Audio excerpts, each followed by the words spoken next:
పట్నంలో పడరాని కష్టాలు పడుతున్నారు అయ్యా నీళ్ళ కోసము. తాగుదామంటే నీళ్ళు లేవు, పంటకెడదామంటే నీళ్ళు లేవు. ఇక వెనుకటి కాలం వచ్చిందా ఏందా అని మస్తు మంది ప్రశ్నిస్తున్నారు. మళ్ళా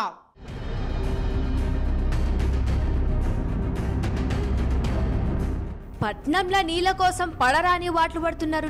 మాజీ సీఎం సారింటికే నీళ్ల ట్యాంక్ పోయిందంటే పరిస్థితి ఎట్లున్నదో సోంచాయించుండ్రి.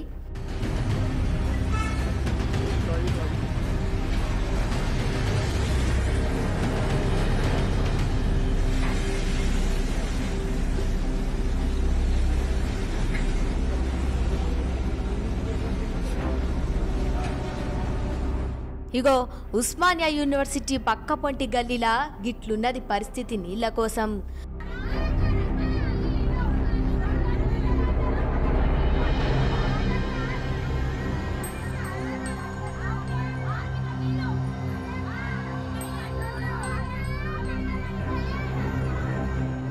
పట్నంలోనే కాదుల్లో వనపర్తి జిల్లాలో కూడా గిదే పరిస్థితి.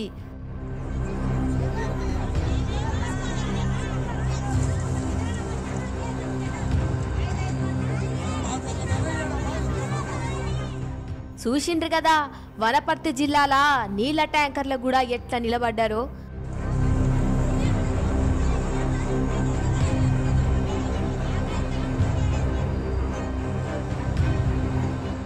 ఖానాపూర్ మున్సిపాలిటీల ఏకంగా నీళ్ల కోసం ధర్నా కూడా చేపడుతున్నారు.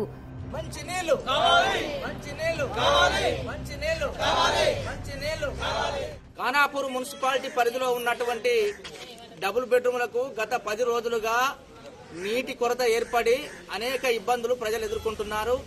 ఇవల్ల అక్కడ ఉండాలన్నా వద్దా అనేటువంటి కాడికి వస్తున్నటువంటి పరిస్థితి ఏర్పడింది. మరి ఒక పూట మంచినీళ్ళు లేకపోతేనే విలవిలలాడే పరిస్థితి ఉంటుంది ప్రతి కుటుంబంలో కూడా. మరి వల్ల వాళ్ళు ఆ డబుల్ బెడ్రూమ్ లో ఎలాంటి సౌకర్యాలు లేక అక్కడ నివాసం ఉంటున్నారు. ఒకవైపు ఏమో అసౌకర్యాలకు నిలయంగా మారింది డబుల్ బెడ్రూమ్, మరొక వైపు కనీసం మంచినీళ్ళైనా దొరుకుతాయంటే మంచినీళ్ళు కూడా లేనటువంటి పరిస్థితి ఏర్పడింది. ఇన్నరు కదా డబుల్ బెడ్రూమ్లలో ఉండేటోళ్ల మీద దయనే చూపిస్తలేరంటుండు గీ అన్న. మున్సిపల్ అధికారులు, మున్సిపల్ కమిషనరు, జిల్లా కలెక్టర్ గారు స్పందించి వెంటనే నీటి కొరత తీర్చి ఉన్నటువంటి అక్కల కష్టాలన్నింటినీ కూడా తీర్చాలని చెప్పేసి మేము డిమాండ్ చేస్తున్నాం. లేనట్లయితే పెద్ద ఎత్తున సోమవారం నుండి అక్కడే రోడ్డు పైనే ఆందోళన కార్యక్రమం చేపడతామని చెప్పేసి మేము హెచ్చరిస్తా ఉన్నాం. గిట్లా తాగే నీళ్ల కోసము సాగు నీళ్ల కోసము బాగానే తిప్పలు పడుతున్నారు రైతన్నలు.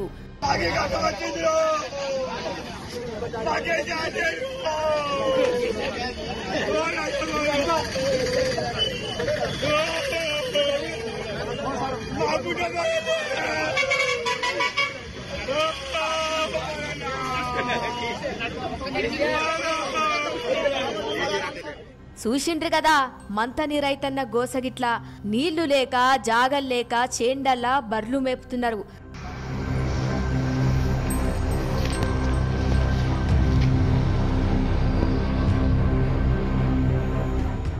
సొంత పంటకు గిట్లా మంట పెడుతున్నారు.